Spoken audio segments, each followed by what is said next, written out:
এটা একটা প্রশ্ন হতে পারে যে ঠিক আছে আমার জীবনে তো দুঃখ নেই, আমার জীবনে তো কষ্ট নেই। আমি ভালোই চলছি। চাকরি করছি, টাকা পাচ্ছি, পরিবারের সবাই হেসে খেলে খুশি আছি। সবকিছু ভালো চলছে। তাহলে আমাকেও গীতা পড়তে হবে? ওটাই তো এখনো বললাম তো, যে আমার পরিস্থিতিটা আমি বুঝতে পারছি না, এটাই আমার বোকামি। আমি হসপিটালের উদাহরণ দিয়েছি কিন্তু। আমি যে আমার পরিস্থিতিটা যেরকম, দেখবেন বাচ্চা অবশ শিশু, তাকে যদি বকা দেন হাসবে। মারতে উঠান তাও হাসে। আপনি যে মারবেন, তার গায়ে আঘাত লাগবে, ভয় লাগবে, সেটাও ও বোঝে না কিন্তু। হাত তুললেও দেখবেন হি, হি করে হাসে।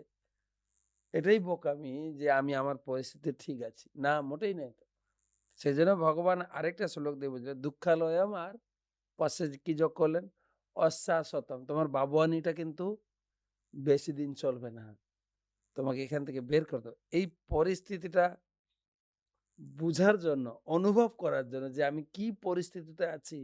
আমার পরিস্থিতি কিন্তু মোটেই ভালো না, সেটা বোঝানোর জন্য।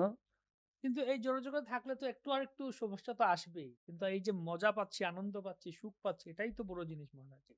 এই ব্যাপারে একটা কথা আছে যে যারা মজা করছে না, হুম, যারা আনন্দ করছে, সেটা হচ্ছে কি বলে ওটাকে, কি বললাম, সুখে থাকতে, ভূতে কিলাই। যে আমার খুব মজা, আমার ভালোই চলবে, কিন্তু না, সে ভূতের চিন্তা করে। মন বলে একটা জিনিস যেটা কিছু না কিছু চিন্তা করবে। সে কারো পিছনে লাগবে, মজা কাকে নিয়ে করবে, না যাকে পিছনে, মানে তখন সে ধরাকে সরা জ্ঞান করে যে আমি যা ইচ্ছা তাই খুশি, কারণ আমি মজা করতে পারি। তখনই সে এমন খপ্পরে পড়বে যে মানে সেইখানেই তার মানে আরো দুঃখ শুরু হবে। সেইটাই দুঃখের সূচনা। হ্যাঁ, যে ধরাকে সদা জ্ঞান করে, অনেক টাকা, আমি যা ইচ্ছা তাই করতে পারি, এমন কিছু করবে সেই কেসে বেশি জড়াবে।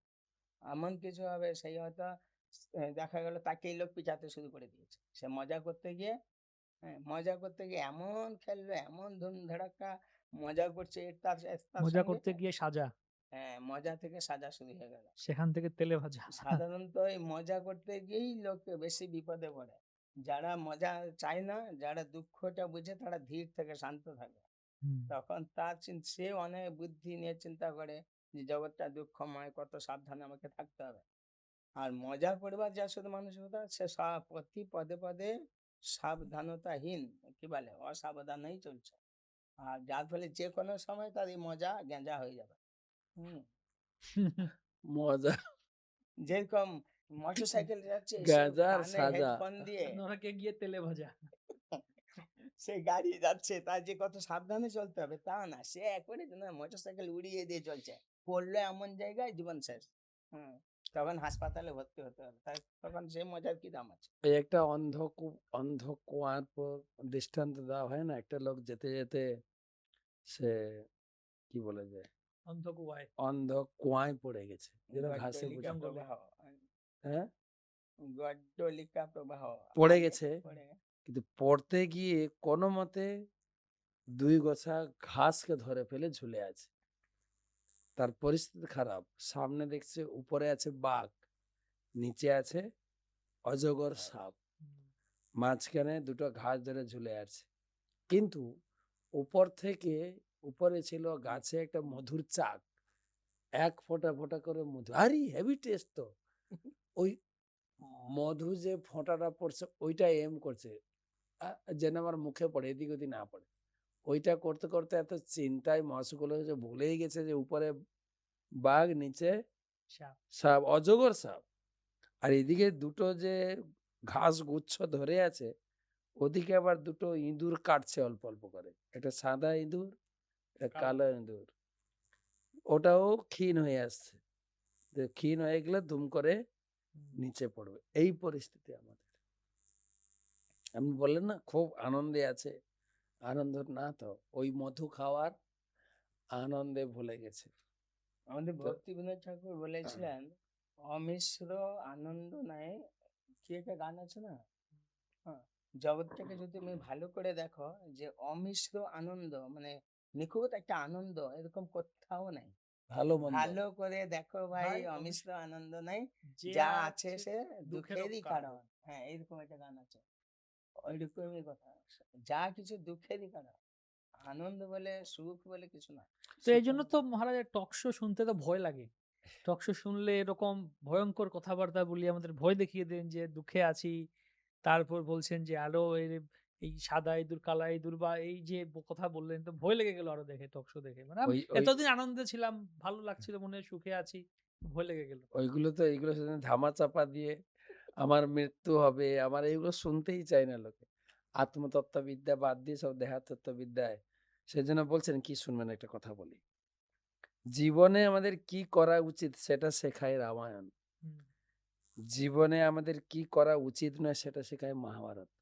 মহাভারতের প্রত্যেকটা চরিত্র থেকে আপনি শিক্ষা পাবেন। যেরকম যুধিষ্ঠিরের মতো জুয়া খেলবেন না, ঠিক আছে?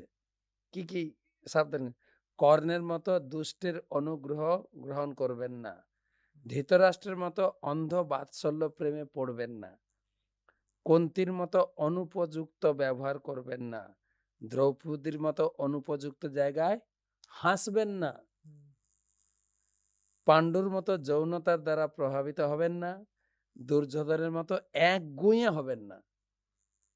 প্রত্যেক চরিত্র থেকে ভীষ্মের মতো অন্যায় ব্রত দ্বারা আবদ্ধ হবেন না, দুঃশাসনের মতো নারীদের অপমান করবেন না, অশ্বত্থামার মতো অশান্ত হবেন না, গান্ধারীর মতো অন্ধের অনুকরণ করো না, পরীক্ষিতের মতো রাগ করে অনুচিত কাজ করবে না, দ্রোণাচার্যের মতো অর্ধ সত্যে বিশ্বাস করো না, শল্যের মতো একজন নিরুৎসাহিত ব্যক্তির সঙ্গ করবেন না।